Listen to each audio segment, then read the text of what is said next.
Hey everyone, it's Holy Bell and happy day 8 of Vita. So today I'm going to talk about, as you can see from the title, how I started to learn Japanese and where I am, and 5 tips to help anyone who's thinking about trying to. At least 5 tips that I know worked for me and really helped, streamline my learning in a sense. So without further ado, let's go. So the textbook that I use is Genki, an integrated course in elementary Japanese.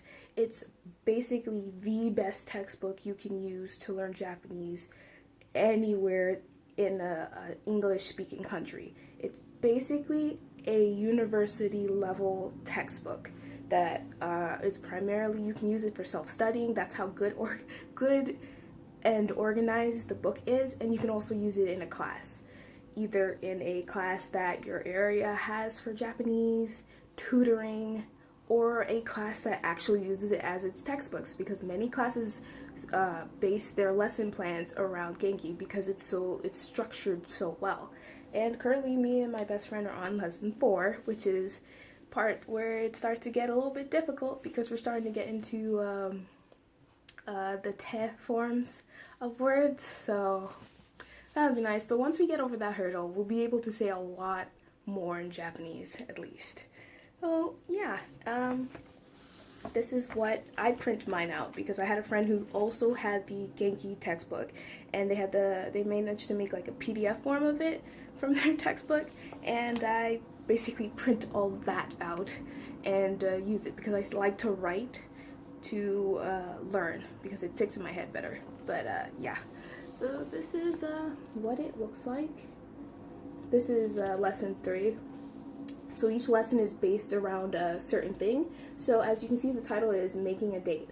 So this chapter is going to teach you about saying places, how to invite people, and grammar of different types of grammar revolving around those type of situations. And I have to say, some of the scenarios are really, like, they give you characters that you really in some sense relate to, because the main character is Mary, or Mary-san, and she is an international student from the University of Arizona, I believe, and she's doing study abroad in Japan, obviously, and we're basically walking through her life as an international student in Japan, learning how to speak Japanese just like we are.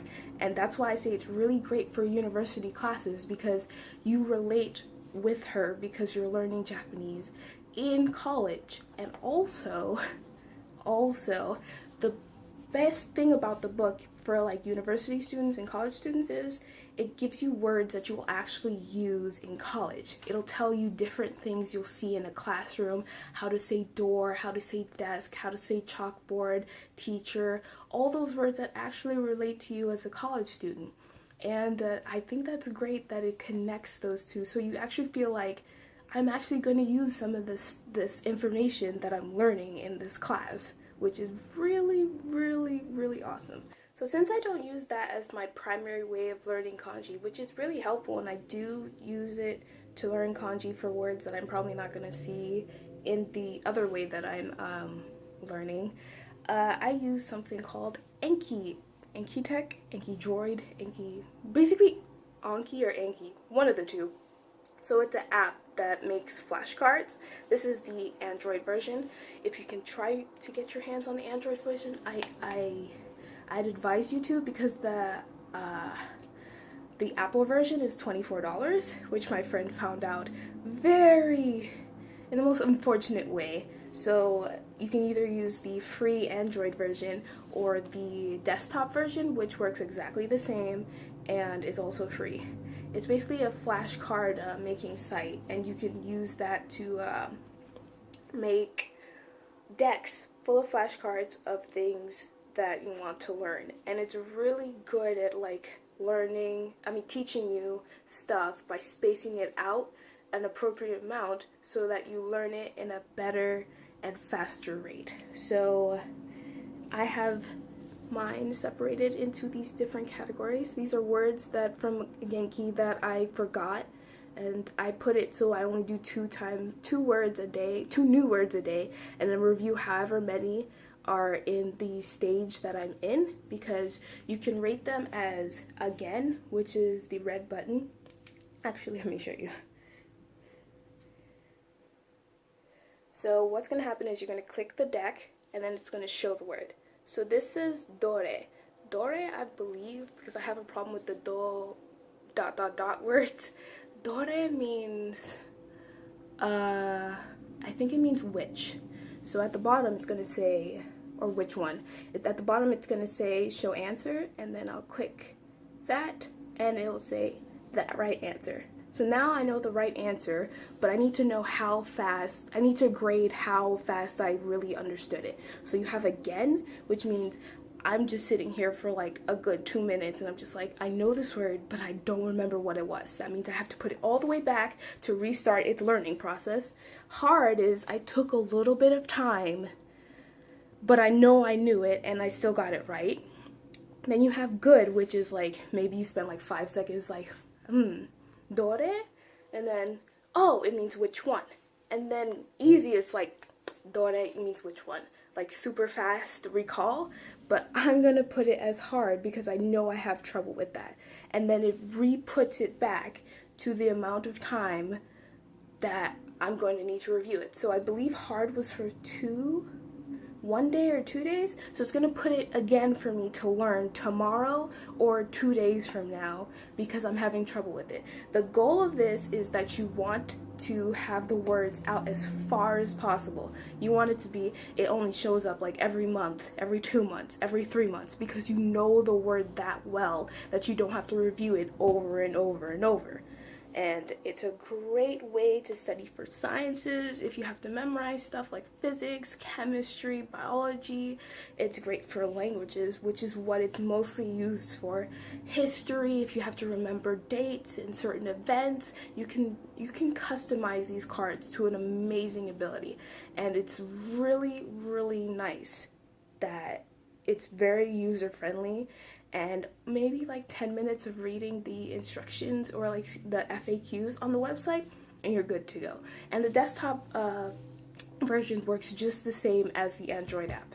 I also kind of treat this like a class, so I have a dedicated notebook to that, and what I do is I'll first label all the sections of the lesson, put the pages for the textbook, the pages for the workbook, the audio files, because I also have those too, and then do the same as I go.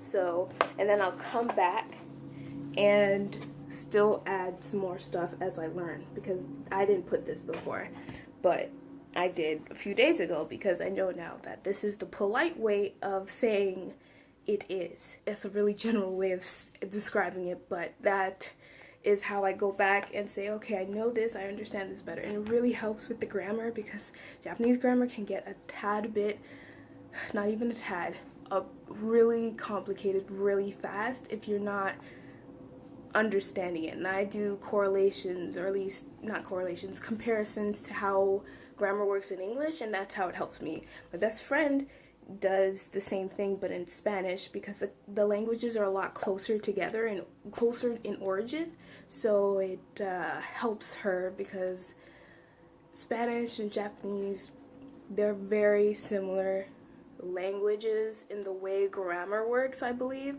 so that's how she does it. But in general, find those similarities between the languages where you're like, okay, that's how you would use that particle, or you know, things like that. So now I'm going to give those 5 tips to help you get started, or at least help you know, get through it.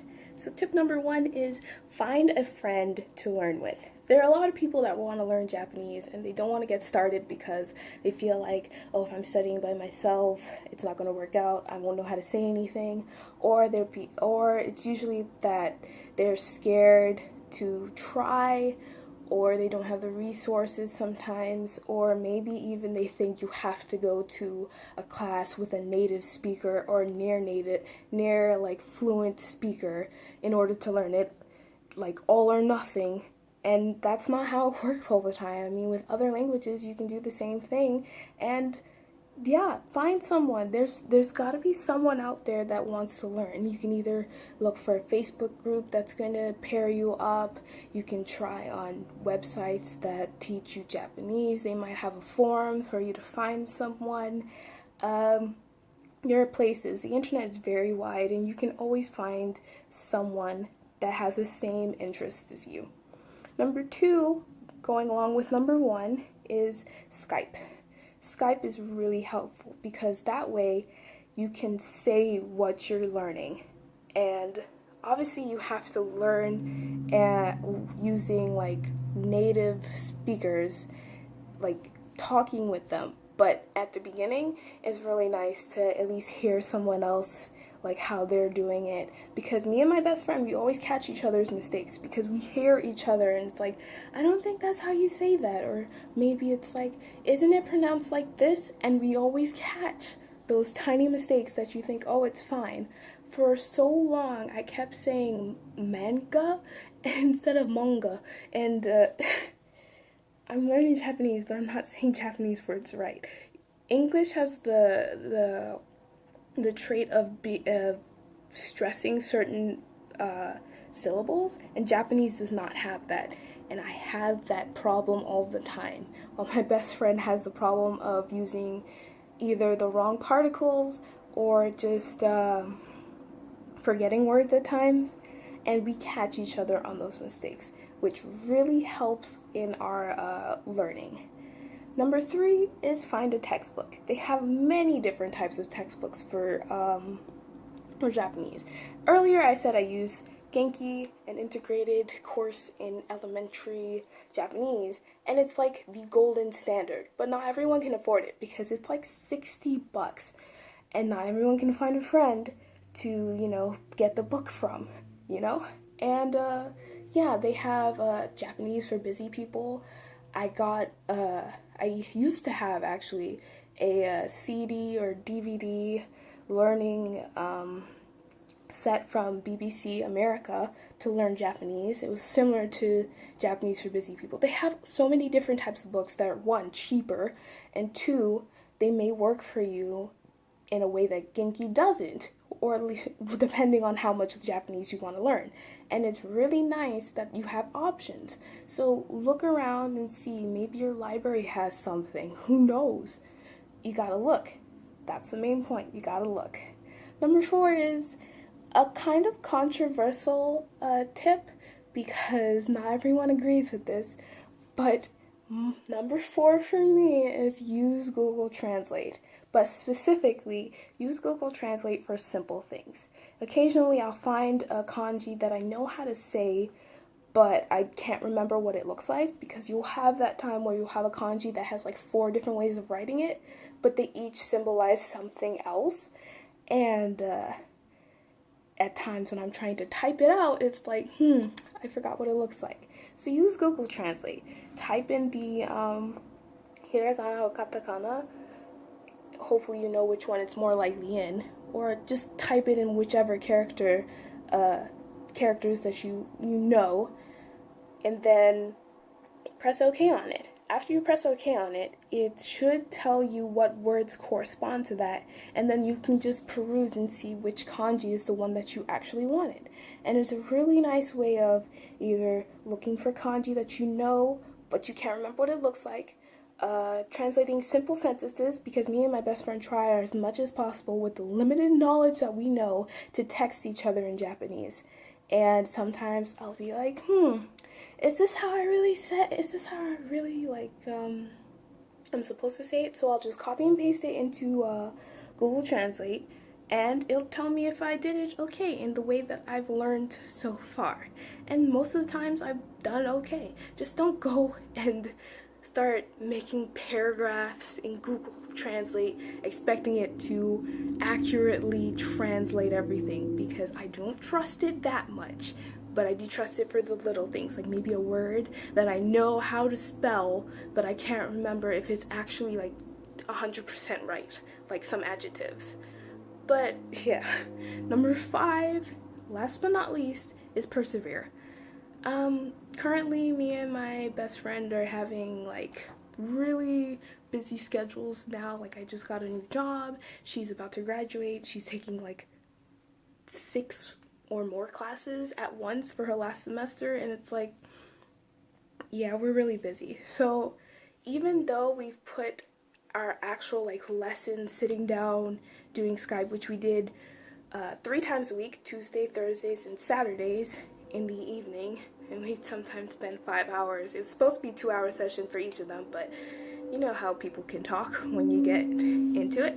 But yeah, we put that on hiatus until summer, and even though we've stopped doing that, we still go on Anki and we still try our best to learn. And we're still either watching anime and picking up on words. Me personally, I don't watch as much anime as I used to. I read visual novels, and I try to pick up on the kanji that I see in the signs on the pictures, or at least from what I can hear. And, you know, use other ways that are not as intensive to learn, because if you just stop learning completely, you're just gonna give up, and then when you come back, it's like, I don't know anything. Like, I've lost all this progress, so what's the point? No, you gotta keep going, because it's a skill you have to try your best to work hard at. If you really want to do it, you're gonna do it. Just keep it with that motivation, okay? Anyway, this video is getting like super long, and I'm rambling as usual, so I'm gonna bid adieu for right now. If you like these type of videos, maybe for me to talk more about Japanese, or at least how we're learning Japanese, or maybe subscribe for more videos like this. Anyway, I'll see you guys tomorrow. Bye!